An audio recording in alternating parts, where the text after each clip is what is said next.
Olá meus amigos, aqui é o professor Ronaldo Bastos e no vídeo de hoje eu quero falar com vocês sobre forma de governo. O que é a forma de governo? A forma de governo é o modo como o governo se exercita e se administra, se organiza. E também a forma como os cidadãos, a posição jurídica dos cidadãos e a posição social dos cidadãos em relação a esse governo, se tem mais participação nesse governo, se tem menos participação nesse governo. Pois bem, depois de uma longa história de teoria política que passou por Aristóteles, Montesquieu, John Locke, Maquiavel, a doutrina hoje fala em duas formas de governo.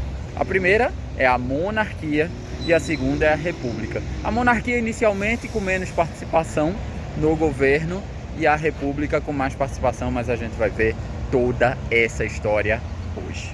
Vamos começar a falar de monarquia. Quero falar para vocês o conceito de monarquia. Monarquia é aquela em que um só indivíduo, governando de forma vitalícia e sujeito à sua sucessão hereditária, governa em prol do interesse geral. E a gente tem pelo menos duas classificações de monarquia. Uma monarquia que a gente vai chamar de absoluta e a outra monarquia que a gente vai chamar de constitucional. Monarquia absoluta com mais liberdade para o monarca e a monarquia constitucional com menos liberdade para o monarca. A monarquia absoluta, ela surge no início do Estado moderno. No início do Estado moderno havia necessidade de governos fortes. Então surgiu uma monarquia sem limitações jurídicas. O rei poderia fazer tudo o que lhe aprovesse, tudo que ele quisesse dentro do seu espaço territorial. Por isso que é o nome absoluta, sem limitações jurídicas. O rei era absoluto, o rei era soberano. Falei um pouco sobre isso no meu vídeo sobre soberania, em que a summa potestas, essa soberania, é o poder de fazer o que quiser pelo soberano dentro do seu espaço territorial. Então, nesse sentido, na monarquia absoluta, a vontade do Estado e a vontade do rei se confundiam. É por isso que no século XV, no século XV, o Luís XVI, ele proferiu a seguinte frase que ficou muito conhecida: L'État c'est moi, ou seja, o Estado sou eu, no sentido de que a vontade dele era a vontade também do Estado. Embora as monarquias absolutas tenham um pouco saído de moda, ainda temos monarquias absolutas como Arábia Saudita, Omã e Brunei. Depois das monarquias absolutas, surgiram as monarquias constitucionais. Veja, a gente já saiu do século XV, XVI e a gente já está entrando no século XVII, XVIII. Nesse século, a gente já tem os filósofos justnaturalistas, os filósofos contratualistas, em que eles criticam a vontade do rei, criticam o absolutismo. E eles pretendem controlar esta vontade do rei. Aí que surgem as monarquias constitucionais. O rei continua no poder, mas ele passa a ter limitações jurídicas do que ele pode fazer, como por exemplo a ideia de constituições. É dessa época a ideia, as primeiras constituições escritas como limitação do poder do rei. O poder do rei só poderia ser exercido se fosse com base nas constituições, com base no princípio da legalidade. Posteriormente vai ter mais limitação do rei quando é instituído o parlamentarismo, em que o rei perde o poder de chefia de governo e passa a manter o poder apenas de chefia de Estado. Então, em relação à política externa, o chefe é o rei, é o chefe de Estado. Mas em relação à política interna, quem chefia o governo é quem chefia o gabinete, ou seja, o primeiro-ministro. E aí vocês têm que perceber que, diferentemente das monarquias absolutas, que é uma espécie em extinção, as monarquias constitucionais ainda existem em muitos países, estados hoje em dia, como o Reino Unido, Espanha e os países que foram colonizados pela Inglaterra, que nós costumamos chamar de países que formam a Commonwealth. Então, ainda existe bastante países que seguem a monarquia constitucional, ou seja, o rei tem essa soberania política, é chefe de Estado, mas é guiado por um primeiro-ministro e até alguns países por um presidente. são três as características da monarquia: a vitaliciedade, a hereditariedade e a irresponsabilidade. A vitaliciedade diz respeito a algo muito óbvio. Enquanto o monarca for vivo, ele está no trono, ele é soberano, ou enquanto ele tiver condições de exercer a monarquia, de ser o titular da monarquia.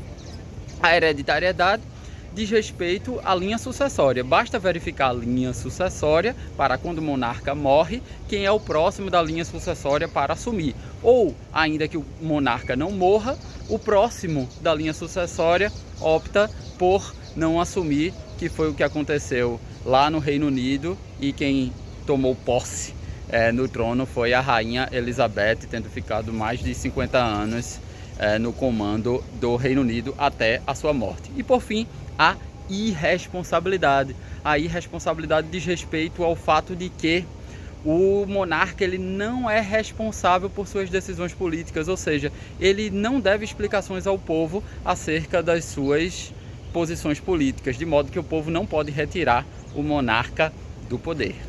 Aí você me pergunta, o Brasil já foi uma monarquia? Sim, de 1824 até 1889, o Brasil era uma monarquia. A Constituição de 1824, no artigo 3º, trazia o Brasil como uma monarquia. Dizia que o Brasil era uma monarquia hereditária e constitucional. Veja, eu estou aqui na Ilha Fiscal, no Rio de Janeiro, onde foi realizado o último baile da monarquia. Foram 6 dias antes da proclamação da República, teve o último baile da monarquia para 3.000 pessoas. Daqui a pouco eu vou mostrar para vocês um quadro onde é representativo desse último baile da monarquia. Sim, o Brasil já foi uma monarquia. Pessoal, só uma tônica de história do Brasil. Aqui tem um quadro na Ilha Fiscal que mostra o último baile da monarquia. Eu vou tentar mostrar para vocês agora que não tem ninguém. Veja que interessante, é o último baile da monarquia. Se vocês perceberem desse lado aqui, ó, deixa eu apontar na câmera, aqui tem uma mulher com a bandeira do Brasil e por trás o exército dessa mulher. O que é que significa isso? É que a monarquia está acabando e a mulher com a bandeira do Brasil e com o exército atrás está chegando. Essa mulher é quem? É a República. E agora, pessoal, chegamos à República. Vamos explicar a República. Primeiro, um conceito básico de República. A República é um governo típico do governo exercido pelo povo, né? É um governo em que a soberania é exercida pelo povo e a forma como essa soberania é exercida, ainda que pelo povo, é por meio da escolha de representantes que têm um mandato pré-fixado. Quando acaba esse mandato, esses representantes são substituídos por outros e ambos são eleitos pelo povo. Então, a República, diferentemente da monarquia em que há pouca participação popular, na República há mais participação popular. A ideia republicana, ela surge pelas lutas populares contra a monarquia absoluta e também pela luta popular pela troca da soberania divina, que pertencia ao rei, pela soberania popular, cujo povo seria o titular. Isso significava um pleito por participação política no governo. Os populares queriam participar do governo. Então, a ideia republicana faz com que a república seja mais do que uma forma de governo, mas uma síntese das reivindicações populares. Lembre-se do significado etimológico de república, que é res publica, res, coisa, e pública, do povo. Então a república seria a coisa do povo, um governo do povo. Bom, existem 3 características básicas de uma república. A primeira característica é a eletividade. Diferentemente da monarquia, que é uma transmissão hereditária, na república todas as pessoas que estão no governo têm que ser eleitas pelo povo. Lembrem que a soberania está no povo, né? Similar a essa característica da eletividade, tem a característica da temporariedade. Diferentemente da monarquia, que se passa por transmissão hereditária, os governantes, eles são temporários, eles têm um mandato fixo e periodicamente tem que ser realizadas eleições para que sejam eleitos novos governantes. Aí vão ter estados que vão eleger a 4 anos governantes, estados que vão eleger a cada 5 anos governantes. E por fim, a responsabilidade. É uma das características da República a necessidade de prestação de contas por parte dos governantes. Então é por isso que os governantes, quando vão cadastrar a sua candidatura à chefia do Poder Executivo, por exemplo, tem que apresentar um plano de governo. E caso eles cometam ilícitos durante o governo, eles têm responsabilidade. O povo pode não elegê-los numa próxima eleição, e se esses ilícitos forem criminosos, esses governantes podem responder por crime de responsabilidade. E aí, para finalizar o vídeo, desde quando o Brasil é uma república? Bom, desde 15 de novembro de 1889, quando foi proclamada a nossa república, foi derrubada a monarquia. E constitucionalmente, desde 1891, que é a nossa primeira Constituição republicana, a segunda Constituição da nossa história e a primeira republicana. Todas as demais constituições atestaram ou optaram pela forma de governo republicana. Então, a Constituição de 1934, a Constituição de 1937, 1946, 1967 e 1988 optaram pela República. É isso, povo. Vou encerrando o vídeo por aqui. Espero que vocês tenham gostado desse vídeo sobre forma de governo. Já estou ali indo pegar meu avião.